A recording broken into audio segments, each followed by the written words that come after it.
প্রথমে আমি আসছি সর্বোপরি সব ব্যাপারে কথা বলতে। এই যে ইন্টারিম গভর্নমেন্ট যে হচ্ছে এই ব্যাপারে কথা তো হয়েছে, আমরা জানতে পারছি যে ইন্টারিম গভর্নমেন্ট হবে এবং ইউনূস সাহেব প্রধান, এটা তো মোটামুটি সর্বসম্মত। ইউনূস সাহেব প্রধান এই ব্যাপারগুলি ছাড়াও আমার কথার মধ্যে যেসব ব্যাপার প্রাধান্য পেয়েছে সেটা হলো যে দিস ভায়োলেন্স মাস্ট স্টপ। আমি যেটা রাষ্ট্রপতি বলেছি যে উনি গার্ডিয়ান টু দ্য কনস্টিটিউশন এই মুহূর্তে, এবং ওনার নর্মাল সময়ের চেয়ে ওনার এখন দায়িত্ব অনেক বেশি। এবং এই যে মারামারি লুট যেই ঘটনাগুলি ঘটছে সেই জিনিসটাকে যেভাবে হোক বন্ধ করতে হবে।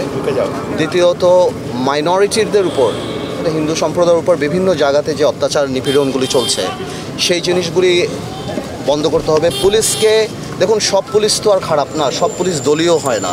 ছোট ছোট পুলিশ অফিসাররা তারা চাকরি করে, তারা তো আর কিছু জানে না। এটাই বলেছে যেভাবেই হোক পুলিশকে তার দায়িত্বে ফেরত আনতে হবে। গত 15 বছর 16 বছর একটা সরকার ছিল, এই সরকারের সাথে অনেক ব্যবসায়ী বলেন, অনেকেই বলেন বিভিন্ন কারণেই সম্পর্ক আছে। সবাই যে দলীয়ভাবে একদম সালমান এফ রহমান বা এদের মতো কাজ করেছে নট নেসেসারিলি, আরও অনেক আছে। সবার মধ্যে যদি একটা ভয়ভীতি ঢুকে যায় তাহলে এই $1 ট্রিলিয়ন ইকোনমি ভেঙে পড়বে, থেমে যাবে। তো আমি ওনাকে সেটাও বলেছি যে এখন এফবিসিসির সভাপতি যারা বা এরা কিন্তু হ্যান্ডপিকড, এরা ওই আগের গভর্নমেন্টেরই নিজস্ব লোক, এরা কিন্তু বাংলাদেশের বিজনেস কমিউনিটিকে রিপ্রেজেন্ট করে না। তো আমি মনে করি ভালো বিজনেসম্যান যারা, তাদের সাথে কথা বলা, বিকজ রিজার্ভের অবস্থা খারাপ। গত 16 বছরে এই দেশে যে পরিমাণ দুর্নীতি হয়েছে পৃথিবীতে কোথাও হয় নাই, যে পরিমাণ টাকা পাচার হয়েছে পৃথিবীতে কোথাও হয়নি আমার ধারণা। এবং রিজার্ভের অবস্থা খারাপ। গত 1 মাস দেশ যা দেখেছে, ইন্টারনেট বন্ধ থেকে আরম্ভ করে গার্মেন্টস থেকে আরম্ভ করে যে লস, এটা তো আসলে ইরিপেয়ারেবল।